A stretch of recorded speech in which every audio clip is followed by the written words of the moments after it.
Welcome back to New World Next Week. I'm James Corbett of CorbettReport.com. And I'm James Evan Pilato of MediaMonarchy.com. It's the minimum wage massacre. We got that story, plus some good news about the boob tube. But first, I think continuing last week's look at deep state-sponsored terror that doesn't really care about your silly little party affiliations is a good way to begin this episode 300 of New World Next Week. Mexican drug king worked for the CIA, says his son. This via Washington's blog. In a brand new book, the son of Medellin drug king Pablo Escobar says that his father worked for the CIA. And there is a link in there to the English translation. Of course, everything that we say and cite is always listed down in the show notes. Does this sound like crazy conspiracy theories? Let's go to the crazy conspiracy place called Time Magazine, where they reported, quote, the U.S. government allowed the Mexican Sinaloa drug cartel to carry out its business unimpeded between 2000 and 2012 in exchange for information on rival cartels. An investigation by El Universal claims, end quote. How about Business Insider? Quote, there have long been allegations the world's most powerful drug trafficker coordinates with American authorities. But the El Universal investigation is the first to publish court documents that include corroborating testimony from a DEA agent and a Justice Department official, end quote. How about Fox News? Quote, according to the motion, the deal was part of a divide and conquer strategy where the U.S. helped finance and arm the Sinaloa cartel, through Operation Fast and Furious in exchange for information that allowed the DEA and FBI to destroy and dismantle rival Mexican cartels, end quote. Hey, how about Salon? Quote, it has been revealed the U.S. government has been enabling billions of dollars worth of drugs to flood into the country from Mexico because of shady deals with the notorious Sinaloa cartel, end quote. Furthermore, it's worth noting that agents for the Drug Enforcement Agency had dozens of sex parties with prostitutes hired by the drug cartels they were supposed to stop. They also got money, gifts, and weapons. Drug enforcement agents also ran New Jersey's sleaziest strip club using illegal, undocumented girls, which included a prostitution ring. And finally, even Nixon's chief policy officer, John Ehrlichman, said that the war on drugs was launched as an excuse to attack the anti-war left and blacks. So, like Gil Scott-Heron said, Haldeman, Ehrlichman, Mitchell, and Dean, it follows a pattern if you dig what I mean. So I think mission accomplished there, at least on the late anti-war left, as they are extinct as a dodo. James, this kind of continues our look last week at CIA blind shake. That's right, and it's a continuation of the CIA and the drug trade. I had that 2011 eye-opener report that I just recently posted up to my Corbett Report Extras channel that I hope people will check out because it contains a lot of this information, including a conversation that I conducted back in 2011 with Bill Conroy of Narco News about the case of Jesus Vicente Zambada Niebla of the Sinaloa drug cartel, who was up on charges of drug trafficking, importing tons of cocaine into the U.S. He was the logistical coordinator for the Sinaloa cartel, who pleaded in court saying, hey guys, I was working with intelligence agencies. You guys set me up. And they invoked classified information procedural rules to try to squash that. So that is up in that CIA and the drug trade mini documentary that I had just posted up to the Corbett Report Extras channel. And if you go and look at this actual report from the George Washington's blog, he's got a bunch of different YouTube videos embedded there that will help make sense of some of this for anyone out there in our audience who doesn't already know how the drug trade is 100% it fostered and enabled and allowed by the intelligence agencies who use it for their own fun and profit in many different ways. And it's good to know that now that our Lord and Savior Trump is in office, the drug war is coming to an end, right? Right, James? Oh, I'm sure it's going to come to an end, except it's absolutely not, as Sessions has already kind of intimated. And this is probably going to be one of the bigger battles that's increasing. And as long as we're talking about, you know, the deep state rolling on and the agenda not caring about a little R or a little D, we'll continue to fill the swamp and note that Trump wants a record $54 billion increase in military spending. That's on top of, I think, the near $600 billion that we already spend. So change Alleluia, hope and change, drain the swamp, pick your slogan, the deep state rolls on. Let's move to our second story this week on New World Next Week, where we move to Zero Hedge and Dispatch.com as the minimum wage massacre continues. This is maybe the sequel. It'll probably have as many sequels as any bad horror movie franchise will, as Wendy's unleashes 1,000 robots to counter higher labor costs. In yet another awkwardly rational response to government intervention in deciding what's fair, the blowback from minimum wage demanding fast food workers has struck again.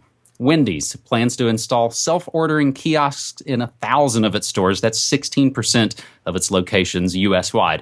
Last year was tough. 5% wage inflation, said Bob Wright, Wendy's chief operating officer, during his presentation to investors and analysts last week. He added that the company expects wages to rise 4% in 2017. But the real question is, what are we doing about it? Wright noted that over the past 2 years, Wendy's has figured out how to eliminate 31 hours of labor per week from its restaurants and is now working to use technology such as kiosks to increase efficiency. Meanwhile, Wendy's chief information officer, David Trim, said the kiosks are intended to appeal to younger customers and reduce labor costs.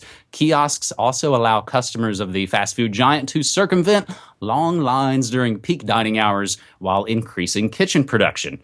The Dublin-based burger giant, I believe that's Dublin, Ohio, burger giant started offering kiosks last year, and demand for the technology has been high from both customers and franchise owners. And the article goes on to basically talk about the increase and how many of these franchises are super stoked to lay off all kinds of $15 an hour employees so they can get new touchscreens.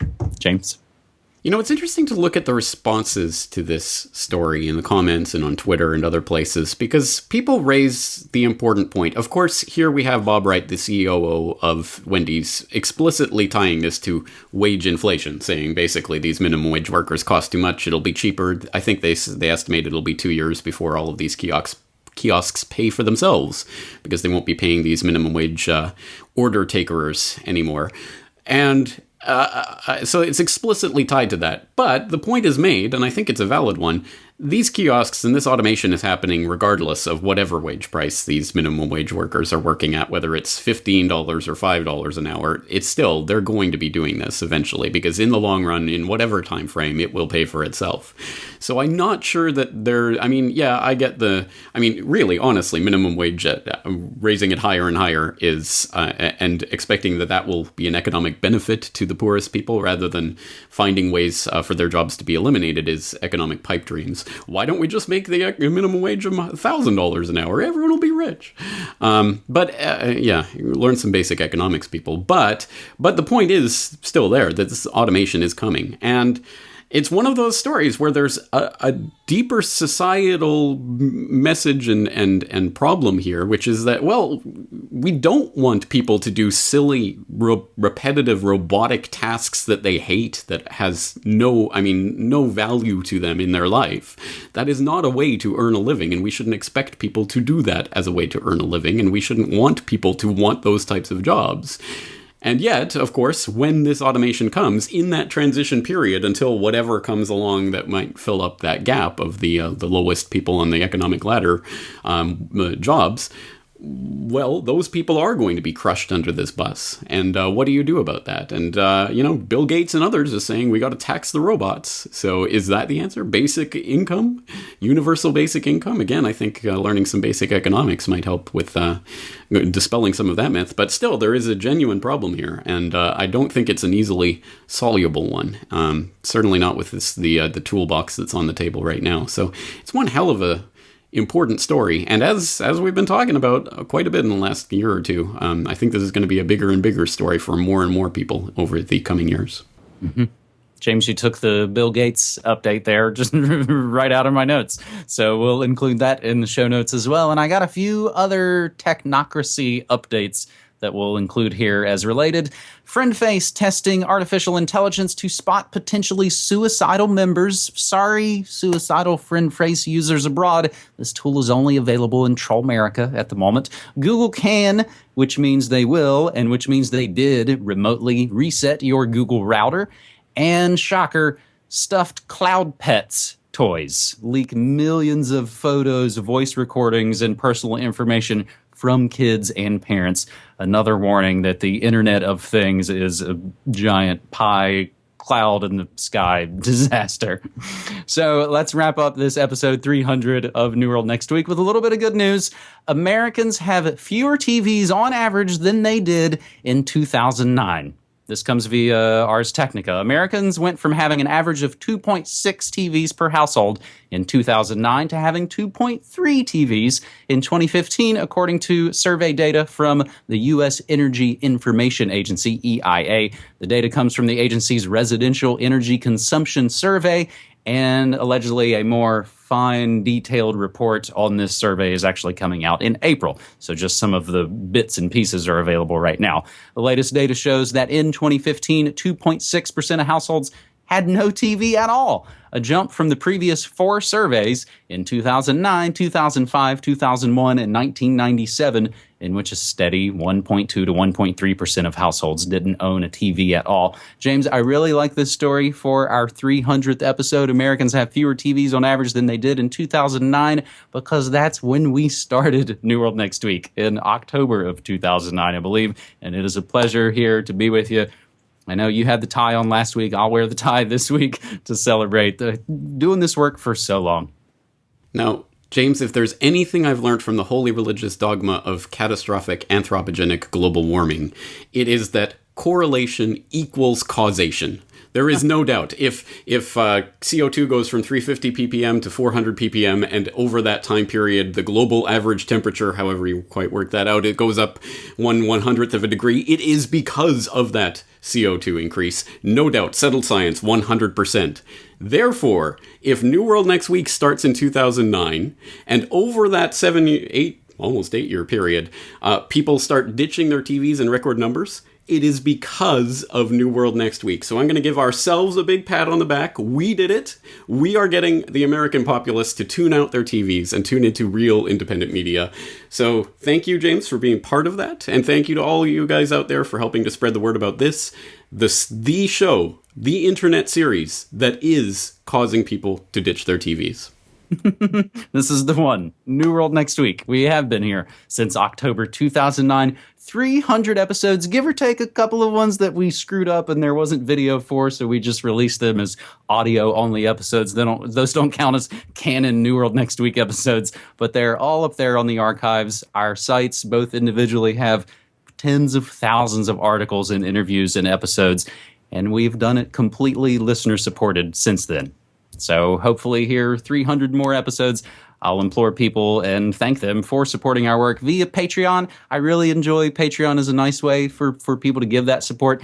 There's nothing better. I enjoy seeing I get 2 emails kind of in a row. One will say, "Hey, Joe canceled his PayPal donations to you." I go, "Oh, man." And then the next email says, "Joe set up a new Patreon account." Sweet. That's been the fantastic way that's been going. And again, that's the way we'll continue to do this independent work, James. We certainly will for at least 300 more, but let's make sure there's a lot of good news in there as well. So thank you again for 3 great stories. Thank you, buddy. Take care.